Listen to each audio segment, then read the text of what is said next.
Olá, olá! Bem-vindos a mais uma aula do nosso curso de Filosofia para o Enem. Eu sou a Teca e hoje nós vamos estudar um pouquinho sobre Aristóteles. Então, nós já vimos alguns filósofos clássicos, né? Então, Sócrates, Platão, e hoje nós vamos falar de Aristóteles, que é um filósofo também muito importante. Aquela que sempre vai falar, né, que é um filósofo muito importante, que todos são muito importantes. Mas ele é um filósofo muito interessante de se estudar, né, dentro da filosofia como um todo, tá bom?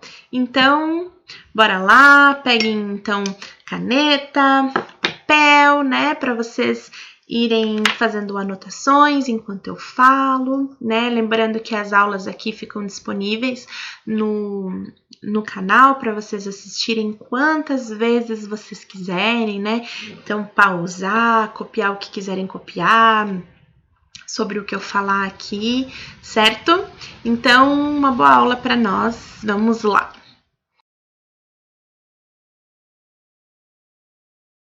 Então, continuamos com a filosofia antiga, com a filosofia clássica. E esse carinha é o Aristóteles.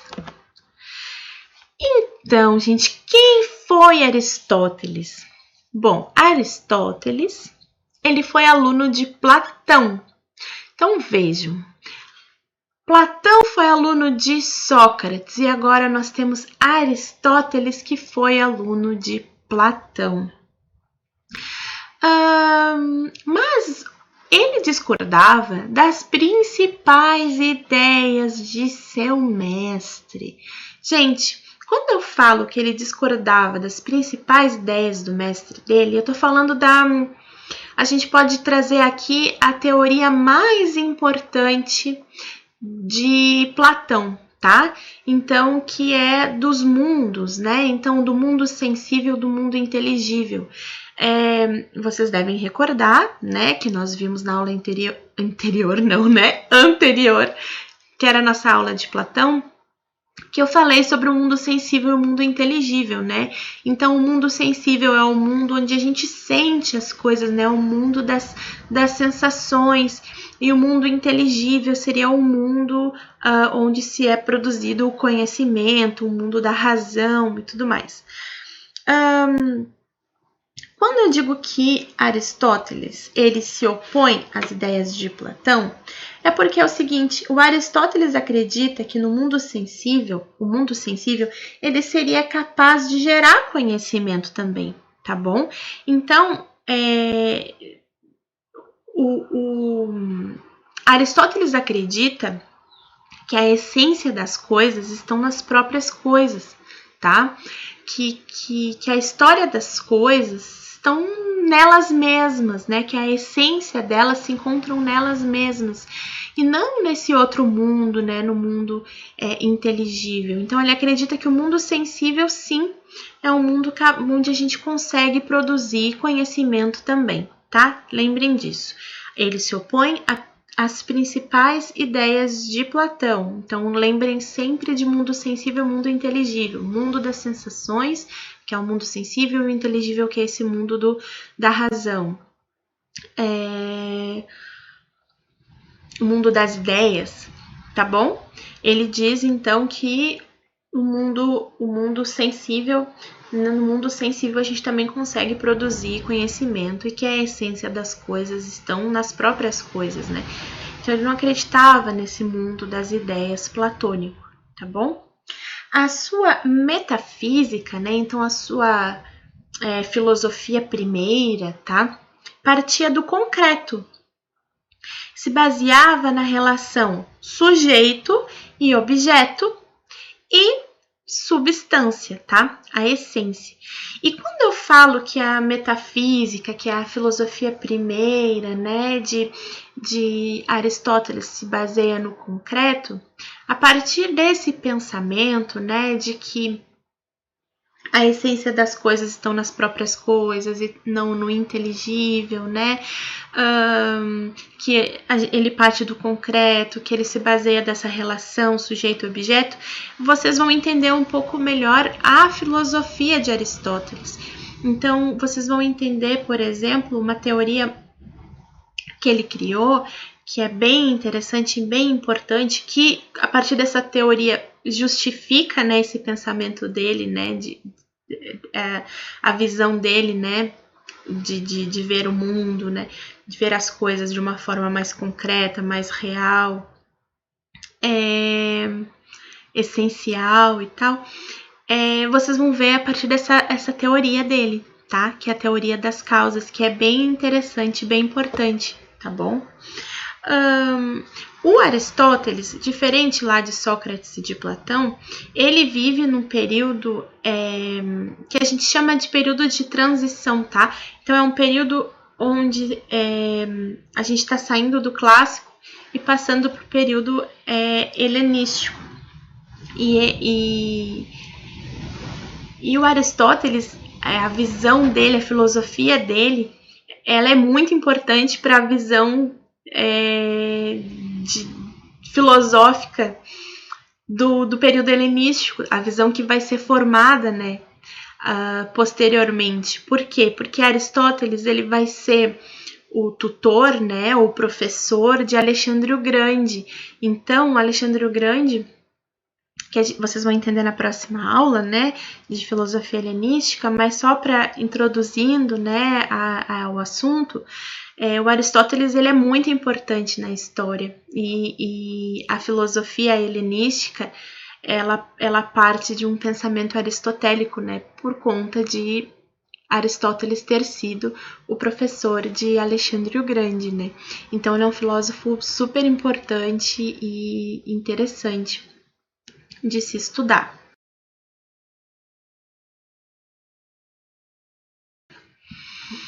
Eu estava falando para vocês, né, sobre a teoria das causas, né? E o que é essa teoria das causas? Por exemplo, ele quer explicar um processo e ele justifica a existência de uma determinada coisa, tá? Então, vamos entender isso. Vamos dar um exemplo aqui. Eu tenho uma caneta muito fofa, com uma luzinha. Mas vamos usar essa caneta. E eu vou usar um exemplo que eu vi um outro professor usando que eu achei interessante, que é o seguinte. O que é a teoria das causas? Ora, Teca, por que tu está com uma caneta aí na mão, né? O que tu vai falar? Seguinte, a teoria das causas, ela é dividida em várias causas, certo? E a primeira causa é a causa material. Agora, o que é causa material?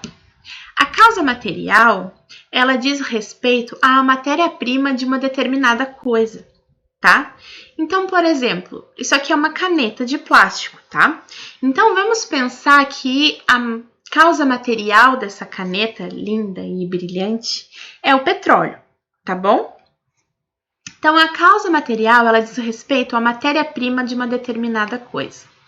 Agora, a causa formal, ela está relacionada à forma que essa coisa tem. Então, a forma das coisas, tá? Então, por exemplo, isso aqui é uma caneta de escrever e ela tem essa forma cilíndrica, tá? Vamos supor. A causa formal é a forma que essa coisa tem. Agora, a causa eficiente, ela diz respeito a por exemplo, o que fez a causa material virar a causa formal. Então, o que é a causa eficiente? A causa eficiente, ela é um processo, por exemplo, um processo industrial que fez com que a causa material virasse a causa formal. Então, que a matéria-prima virasse forma.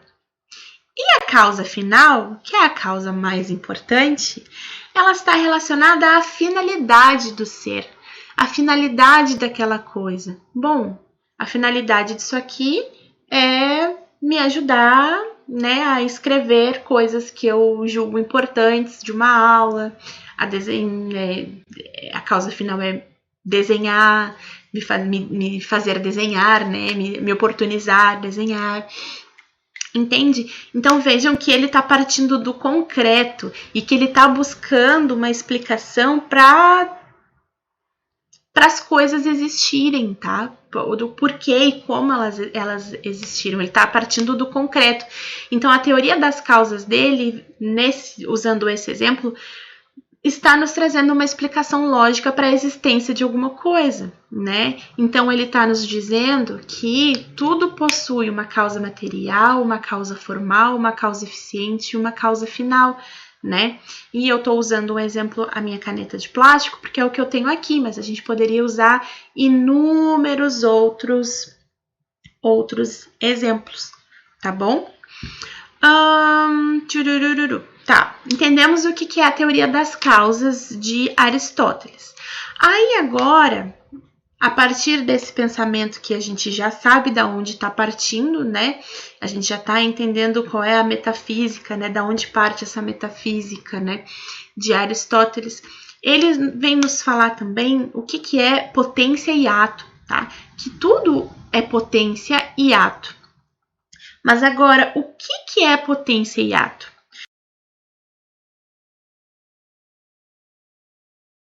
Bom, Aristóteles nos diz que potência são possibilidades do ser. Então, tudo aquilo que não é, mas que tem potencial de ser outra coisa, né? Que pode vir a ser outra coisa. Tá, que viagem é essa? Vou explicar, fiquem tranquilos. Por exemplo, a gente falou que a causa material da minha caneta é o petróleo, né? Então, petróleo é plástico em potencial. Conseguem entender? Se eu estou falando que potência são as possibilidades do ser, tudo aquilo que não é, mas pode vir a ser, eu estou dizendo que o petróleo é plástico em potencial. E vários outros exemplos a gente pode usar também. Vamos pensar em mais um exemplo.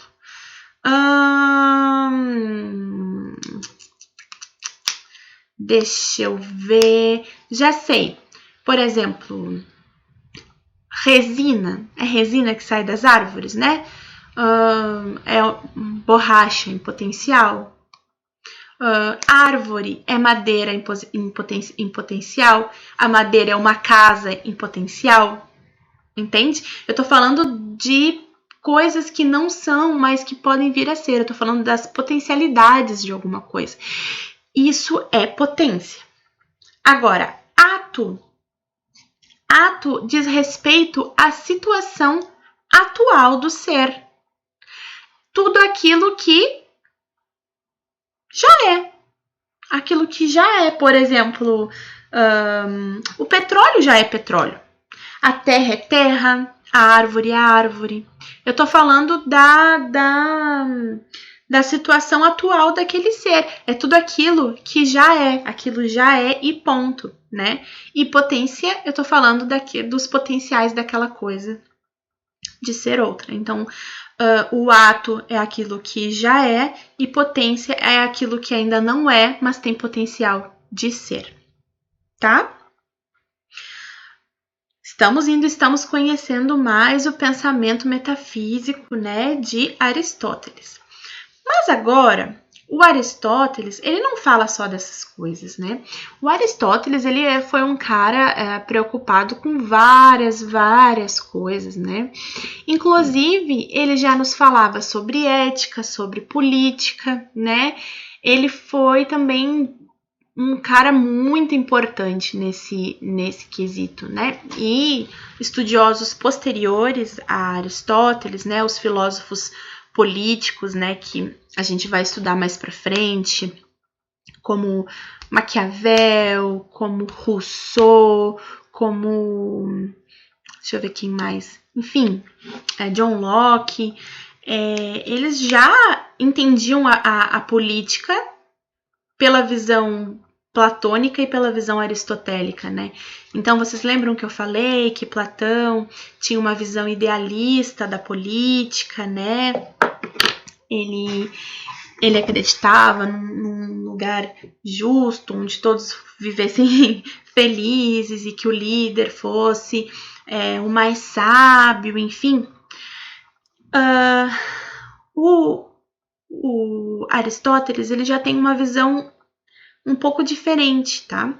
E aí eu quero agora que vocês entendam o que é ética e política para Aristóteles, tá bom? Vamos lá.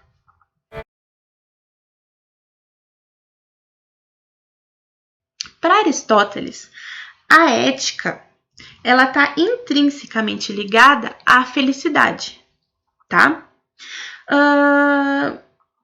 Porque ele achava que todos nós buscávamos algo na nossa vida, né? Então, nós buscávamos o quê? Sermos felizes, né? Ser felizes, enfim. Todos desejamos a felicidade de alguma maneira, tá? Então, a ética, para Aristóteles, está relacionada à nossa própria felicidade, tá? Então, seria a ética um bem individual, né? Mas ele diz que para a gente chegar nessa ética, a gente precisa percorrer alguns passos, tá? E quais são esses passos, tá? Então, para buscarmos a ética, então precisamos ser o quê? Portadores de razão. Então, vejam, para eu alcançar essa minha felicidade, tá? Para eu alcançar minha ética, é muito importante que eu seja portadora de razão. Ele dizia que a consciência nos dá segurança para discernir entre o certo e o errado. Então, a razão é muito, muito, muito, muito importante. E aí, ele vem com um conceito para a gente que se chama justa medida ou meio termo, tá? Justa medida ou meio termo é saber agir sem excessos, evitando os extremos, assim como um corpo saudável tá? Aquele que evita exageros, uma pessoa ética e feliz, é aquela que age com prudência na vida. Então, o meio termo, né, a justa medida, também está relacionada a esses passos que a gente tem que percorrer para chegar à ética, né? Ele diz que a gente tem que saber agir, então nós temos que ser portadores de razão, nós temos que saber agir sem excesso na nossa vida, evitando os extremos, evitando exageros, tá? Uma pessoa ética e feliz é aquela que age com prudência na vida, tá? Então, eu vou agir com prudência, eu vou ser portadora da razão, eu vou evitar exageros, tudo isso vai me levar para o caminho da ética, né? Vai me levar à felicidade. Então, é assim que ele vê a ética. Agora, a política para ele seria algo ligado a valores coletivos, tá? Então, seria o bem-estar de todos. A política seria pensar no coletivo, tá? Enquanto a ética é um valor individual, tá? É a busca pelo sumo bem, pelo meu bem-estar, pelo meu... Oi, Lilith, a minha gatinha tá dando um oi. Ela quer aparecer aqui, deixa eu pegar. A política, então, seria essa preocupação com o todo, né? A política seria o bem coletivo, estaria ligada aos valores coletivos, ao bem comum, tá? Tá dando de entender até aí? Espero que sim.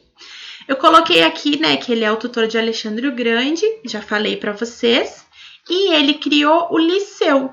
Assim como Platão, né, criou a Academia de Atenas, o Alexandre, ele fundou o Liceu, que é um outro modelo de universidade, digamos assim, tá bom? Eu acho que seria isso até aqui. Espero que vocês tenham conseguido entender. Aqui eu trouxe uma frasezinha de Aristóteles pra gente, que diz o seguinte: O sábio nunca diz tudo o que pensa, mas pensa sempre tudo o que diz. Estamos precisando de mais sábios aí no mundo, né? Para falar menos tudo o que pensa e pensar um pouco mais antes de falar as coisas. Né, Lilith? Eu trouxe uma questãozinha do Enem para a gente resolver juntitos. Vamos lá. Vemos que toda cidade é uma espécie de comunidade. E toda comunidade se forma com vistas a algum bem, pois todas as ações de todos os homens são praticadas com vistas ao que lhe parece um bem. Todas as comunidades visam algum bem. É evidente que a mais importante de todas elas, e que inclui todas as outras, tem mais que todos este objetivo. Todas as outras têm mais que todas este objetivo e visa ao mais importante de todos os bens, tá? No fragmento... Oi, meu amor. No fragmento, Aristóteles promove uma reflexão que associa dois elementos essenciais: a discussão sobre a vida em comunidade, a saber, letra A, ética e política, pois conduzem à eudaimonia. B, retórica e linguagem, pois cuidam dos discursos na ágora. C, metafísica e ontologia, pois tratam da filosofia primeira. Democracia e sociedade, pois se referem a relações sociais. E letra E, geração e corrupção, pois abarcam o campo da physis. Vamos dar um tempinho, nesse momento damos aquele pause maroto para tentar resolver a questão e depois voltem para ver se vocês acertaram. Enquanto isso, eu vou amassar essa gatinha que tá carente.